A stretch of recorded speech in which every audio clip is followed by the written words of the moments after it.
friends. Thanks for tuning in.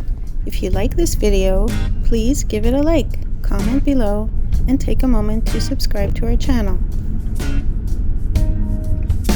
Île Sainte-Thérèse is a small but fascinating island, nestled in the St. Lawrence River near Montreal, Quebec.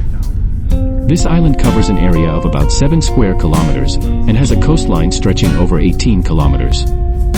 This island has been shaped by its location along one of Quebec's most important waterways. The St. Lawrence River was a key route for trade and travel for Indigenous peoples, long before European settlers arrived. Today, Île Sainte-Thérèse is valued for its natural ecosystems and its potential as a green space for Montreal's residents. The landscape here is flat and low-lying. Much of the land is cultivated, with tree cover accounting for about half the island. In recent years, efforts have been made to rewild the island, planting thousands of trees to restore habitats for local wildlife.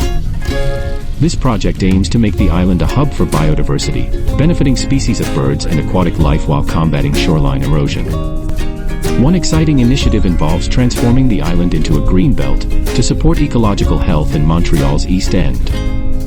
This includes planting over 500,000 trees, an ongoing project led by SNAP Quebec, in collaboration with local communities and environmental organizations. Although the island doesn't have major ports or an airport, it remains an ecological treasure. It's a wonderful example of how people and organizations can work together to preserve natural spaces, while enhancing the quality of life for nearby residents. Île Sainte-Thérèse's mix of history, nature, and conservation efforts makes it a special part of Quebec's landscape.